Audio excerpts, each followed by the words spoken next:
नमस्कार, आप देख रहे हैं न्यूज हाट। मैं हूं आपके साथ रितेश शर्मा। न्यूज हाट के खास सेगमेंट बेधड़क में आपका फिर से एक बार बहुत बहुत स्वागत है। आज हम चर्चा करेंगे ऐसे पूर्व आईपीएस की जो कि हमेशा ऐसा विवादित बयान देते हैं जिस पर उन पर कभी कार्रवाई तो नहीं हुई है, लेकिन आज जो है उन पर बड़ी कार्रवाई हो गई। जी हाँ, हम नाम ले रहे हैं पूर्व आईपीएस अमिताभ दास का, जो कि हमेशा सुर्खियों में बने रहने के लिए उटपटांग बयानों के द्वारा जो है मीडिया के सामने बोलते थे और छाए रहते थे। इस बीच जो है उन्होंने नीट छात्रा मामले में ये कह दिया था कि सीएम के बेटे का डीएनए सैंपल लेना चाहिए। अब उस पर जो है विवाद इतना बढ़ गया है कि आज पुलिस की उनके घर पर रेड पड़ गई है। तो इस पर हम चर्चा करेंगे। हमारे साथ जुड़े हैं न्यूज आर्ट के managing editor Ajay Kumar Mishra sir. तो सबसे पहले सर आपका बहुत बहुत स्वागत है। धन्यवाद। नीट छात्रा मामले में कहीं और इतनी बड़ी रेड तो नहीं पड़ी, लेकिन जो है अमिताभ दास के घर पे रेड पड़ गई है। देखिए, अमिताभ दास जो है ना पूर्व आईपीएस रहे हैं, लेकिन उनका जो निशाना रहता है ना, बिहार पुलिस रहती है ना, बिहार सरकार रहती है। नीतीश कुमार ज्यादा निशाना जी रहते हैं उनके ये पर। तो उन्होंने जो बगैर किसी सिर पैर के मुख्यमंत्री के बेटे निशांत कुमार पर जो है आरोप लगा दिया कि नीट छात्रा हत्याकांड में जो है लेना चाहिए उनका भी डीएनए सैंपल।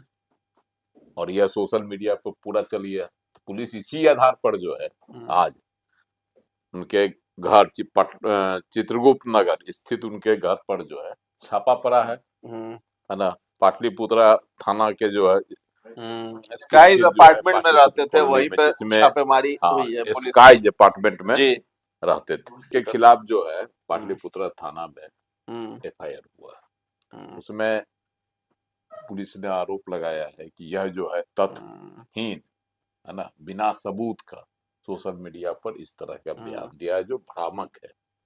इसलिए उनके खिलाफ यह आरोप एफआईआर किया गया। उसी आधार पर आज उनके है ना स्काइज अपार्टमेंट में छापेमारी की गई। अब इसमें एक बड़ा सवाल है कि अमिताभ दास को कैसे उन्होंने आधार बनाया कि निशांत कुमार का डीएनए टेस्ट होना चाहिए। यह तो कहीं न कहीं से अभी तक कहीं किसी मीडिया हाउस ने इसको नहीं निकाला था, खबर नहीं यह आई थी, ना पुलिस ने कभी भी इस ओर जो है इंगित किया। लेकिन इनका जो है पूर्व आईपीएस अमिताभ दास का क्या सोर्स था, क्या जानकारी थी, उसको भी मीडिया के सामने लाना चाहिए था आगे। तब ना ये जो है पुष्ट होता, खबर पुष्ट होती। इसकी पुष्टि तो हो नहीं पा रही थी, इसीलिए पुलिस ने उनके खिलाफ एफआईआर करके अब जो है छापेमारी की है। छापेमारी में क्या बरामद हुए है वह तो खुलेगा, पुलिस उसका खुलासा करेगी कि कहां से क्या सबूत पुलिस को हाथ लगी है।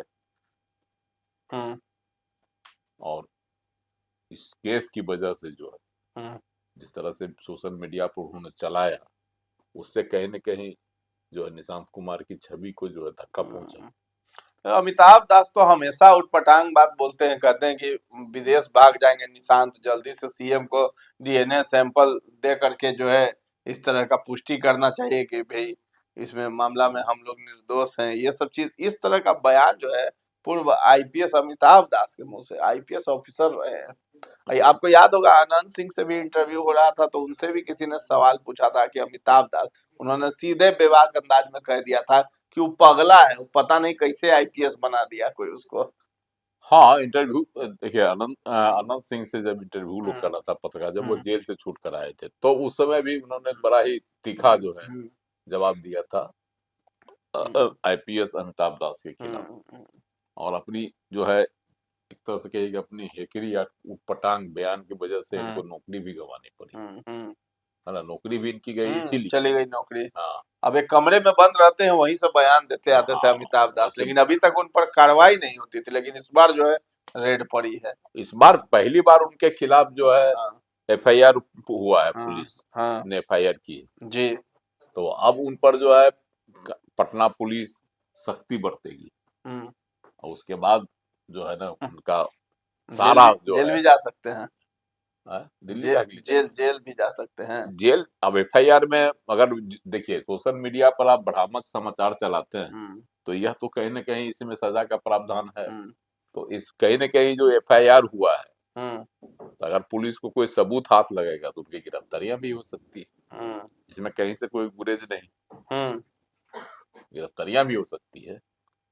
हालांकि सवाल यही है कि अमिताभ दास ने ऐसा बयान दिया तो तुरंत पुलिस छापेमारी करने पहुंच गई, लेकिन नीट वाला मामला जो था उसमें छापेमारी करने नहीं पहुंची कहीं भी जल्दी से। नहीं पुलिस तो गई थी उसमें भी, लेकिन हॉस्टल का कांड सुनते हैं, एसएचओ की लापरवाही थी, ड्राइवर से सीसीटीवी फुटेज का डीवीआर मंगा रहे हैं, तब चेक करवा रहे हैं, ये सब हुआ लापरवाही तो उसमें पुलिस की रही कहीं न कहीं, ये तो है। और पुलिस पर यह भी आरोप लगा है, पप्पू यादव ने ही आरोप लगाया था कि किसी रसूखदार के बेटे को बचाने की पुलिस कोशिश कर रही है।